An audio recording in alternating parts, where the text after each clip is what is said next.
You gonna put a floor in this thing? Yeah, I have the floor.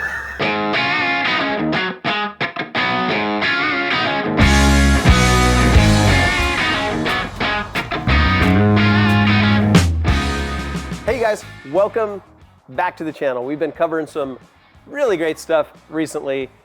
Today, we're gonna talk about the top things you need to check before you go out on an adventure. So I'm here with Frank. Frank does all the maintenance on my 80 series. We're here in his shop, Top Shop Auto in Lafayette, California. We're gonna tell him what to inspect, right? Yeah, we're gonna talk about what to inspect. Now I know you don't have fancy gadgets and lifts like I have here. So we're gonna let you know exactly what you can check there on your driveway to make sure you're set for your trip. Right on, good deal. All right, now if you don't know me, you haven't visited with us before, my name is Michael. I founded Overland Bound quite a few years ago. We are a worldwide community of adventure travelers. We want to help you to outfit, explore, and have your own adventure. So consider going over to overlandbound.com and becoming a member. We'd love to have you as part of the crew. Shall we do it? Let's do it. Let's do it. All right, what's one of the most important things to inspect on a vehicle? What's going to keep you safe? You might say safety belts, but hey, tires, they keep you attached to the road. And I've been lazy in the past, noticed a gash in my tire, got almost all the way home, and that thing exploded. And that'll stop your trip. That'll stop your trip. All right, let's check it out. The biggest thing when you're not a mechanic at looking at car stuff is, do they all look the same? Your tires should look the same. Most of the parts you're looking at, when there's one on one side, it should look like the other one on the other side. So look for bumps and lumps and bubbles and stuff like that. Tires can do a lot of weird stuff. And then check the pressure. You know, people say That's about 0 PSI, right? Zero. I rolled 0 PSI. So Michael's running 35. I do recommend 35 on tires like this with a rig like this. Any more, and you start wearing out the middle of your tires. Any less, you wear out the edges of your tires. You want to look at your tread. You know, the law is 2/30 seconds.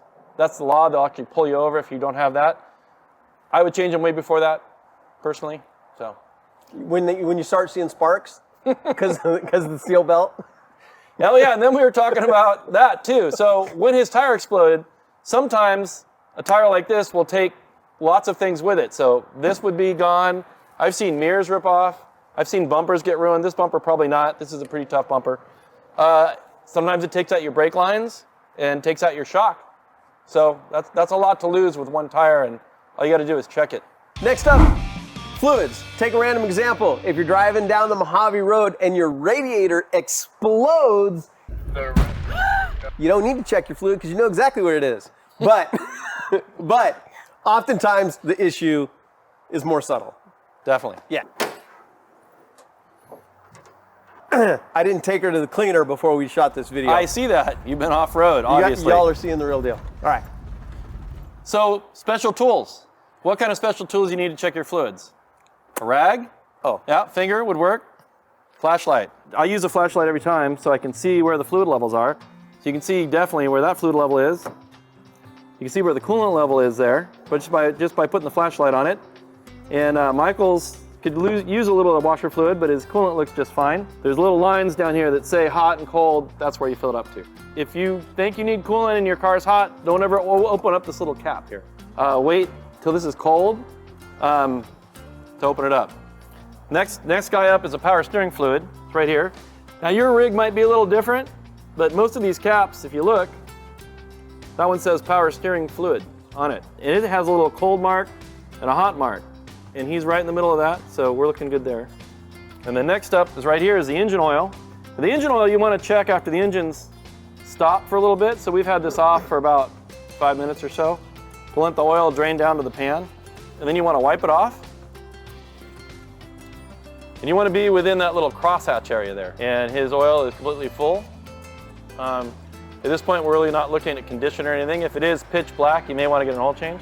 Now the transmission on a Toyota, you would normally check this with the engine running. So we would start it up, we'd fire it up and check it with it running. I'm gonna wipe it off. I'm gonna show you the crosshatches here, and you'll see a bunch of marks. And again, it says hot and cold. So you want it in between that area. So when it's hot, between those two lines, when it's cold, between those two lines. With a Toyota it needs to be running. With a Honda, it needs to be off. So look it up and find out what your rig takes as far as checking the transmission fluid. Okay, so then brakes, brake fluid. Again, flashlight, hold it on the side of it. There's little crosshatch marks. It says max and min. You want to be between those two lines on the brake fluid. All right, Frank, what if you find one low? If you find a fluid low, it might be leaking. A little bit of dirt and a little bit of seepage is not that big a deal. If you got a low fluid, you're looking for drips. So if you see a drip or see any drips on the ground, then get under there and look around before you go on your trek and see if you have got anything real wet that's leaking. And since I've come to Top Shop Auto, if I have any drips on my driveway, I always bring it to you. Oh yeah, I know all about it. All right, next up, suspension, right? Suspension. All right, suspension. Let's take a look. So suspension-wise, first thing you want to do is look at the stance of your truck. Is it the way you always see it? You know, I know that some of these trucks are loaded up, so they lean anyway. But is it leaning the right way now? You know, so you look at the front, look at the back. Does it look like it was last time you left your truck? And then look around underneath. Get used to what you're looking on in your truck. So look for a difference between from side to side. Like, is there a difference in the shackles on the on the back of the springs? Is there anything that looks out of place and hanging out? Are there any boots that are torn? Do you see any links or anything that is hanging down with nothing attached to it, like a hanging arm? Yep. That's when you know you probably have a problem. The other thing you can do is, like Michael was doing right now. Can you see it? Is it working? It's just what's going on? Joust the truck around, grab the rack, bounce it back and forth, listen to your suspension. Does it make its normal creaks and groans like this one was? Or do you hear a new clank, clank, clank going on? Something like that. Hey, you guys, if you're liking this video, make sure to like and subscribe. What are you doing? Let's get back to the list. You guys, the whole point of a rig like this is you go off grid. You got to make sure you're charging. Now we're talking about your voltage in the battery. What do I need to do that, Frank? Well, you need one of these whirligigs here. This is a fancy one. It doesn't need to do all this stuff to check voltage. Your static voltage, which is when your car is not running, should be 12 volts or greater. When do things start going wrong, Frank? Things go wrong at about 9 volts. That's when things don't run. So if we look at this, we got 12.57. Now we're just looking for red flags here before you leave. So this isn't a full diagnostic test on your charging system. This is just like, are you good to go? Let's fire it up. Okay. Yep.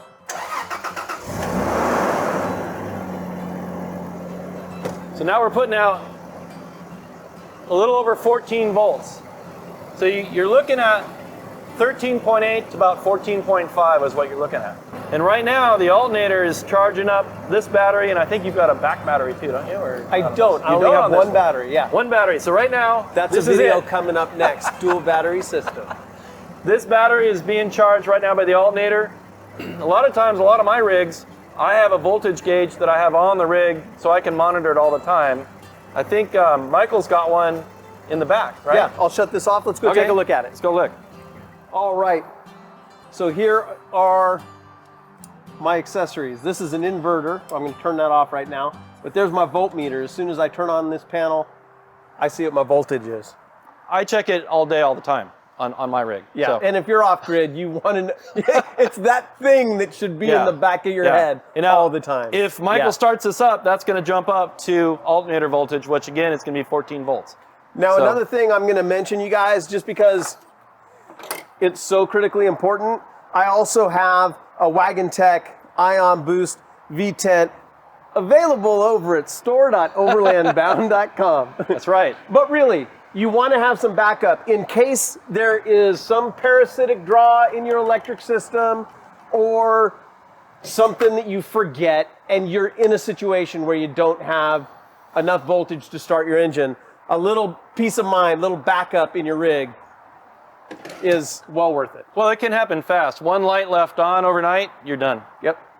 The stuff that Michael relies on this rig, his lights on the top, all his lights on the front, his winch, everything else is all powered by this wiring in here. So just feel them, bolts and connections get loose. this stuff gets loose. You know? So just double check, that's all. All right, up next, you guys, the winch. The winch. You gotta check the winch. I checked it, it's right there. It's right on the there bumper, it is. it's right here. I got one. So, I don't know how many times I've been on the trail and I'm stuck or somebody's stuck and somebody raised their hand, I got a winch, and they run out to get their rig. We get it in position, it doesn't work. Or it's tangled in a big knot and you gotta pull it all the way out and all the way back and make sure reverse and forward work with either your remote or your mechanical switch. Yep. Operate the winch, that's how you check it. All right, one of the most important things, one of the many most important things, spare tire, jack, tools, patch kit. Now when you did your tire check at the beginning of the video, you checked this too. This is considered one of the tires. So what condition it's in, does it have air? I keep mine overfilled. I keep my spare tire at about 45 pounds because I don't ever want it to be flat. So where's your tools? Where are they in your truck? And for those rich people that are driving a Lexus off-road, where's your wheel lock? If your wheels are locked on and you're off-road, where is it? And can't get your wheels off. Can't recommend a bottle jack enough. It's very versatile, especially with the solid axle. So I really like the bottle jack. Well, and then we also have the high lift. The high lift jack. Now the high lift jack works really good from the side on sliders. When you have sliders, it works really good from the side. Doesn't work all that well from the front or rear on the bumpers. I've seen a lot of trucks go down that way. Put something between the high lift and your body panels. Yes, yes. Not your fingers. So the other thing we have here is the ability to fix, this is a rope repair, be able to fix your tires when you're off-road. All right, you guys, next up, lights.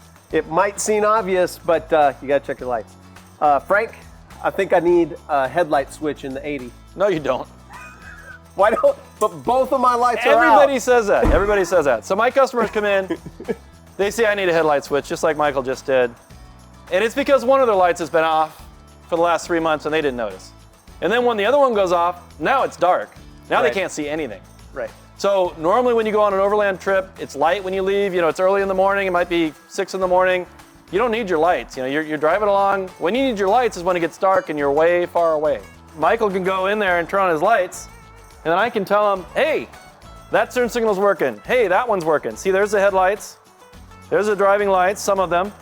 Now, if you turn on your key, there, oh, you're gonna burn all your cups. Anyway, so if you turn on your LEDs. key, oh, they're LEDs, so don't get too hot. And then we got the left turn signal. There we go. And the right turn signal. And then do the same thing in the back of the truck. Step on the brake pedal. Oh, there's the turn signal. Brakes. Yes. Looks good. All right. It's got to breathe. Some of the air filters are hard to get off, some of them aren't. But before you go, check your air filter because it will stop your car. So that's pretty clean. That's not bad. If you're going on a long trip, I bring another one with me. I have it in my bag. I'll take this opportunity to mention hoses. At 150,000, you really need to change all the rubber on this whole rig. All of the hoses and stuff like that. Check the brake hoses. Brake hoses might go a little bit longer, but brake hoses are rubber too. All right, a couple other items. Your warning lights and brakes. And brakes. Yep. So warning lights, Michael, turn on the ignition. Yep. So all your warning lights in your truck, they all check each other. They check themselves when you turn on the ignition. So you'll see them all turn on and then you'll see them start to turn off. And then when you start up your rig, they'll all turn off. If they don't all turn off, you've got a problem.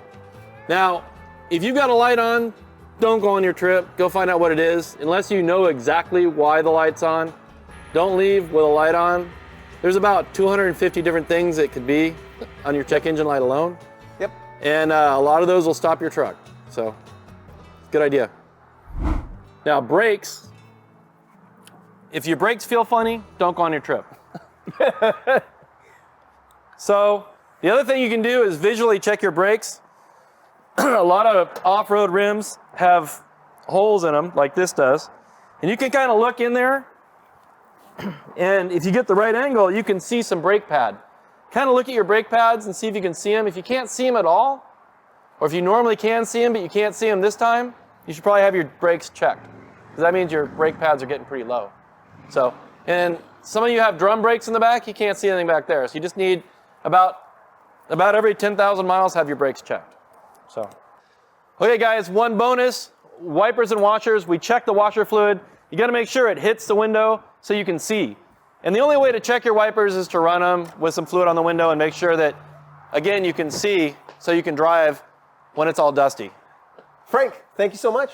Really appreciate it. Anytime. We'll see you before the next trip. You guys, we have lots more great videos. We have other videos at Top Shop Auto here in Lafayette, California, and all kinds of other topics.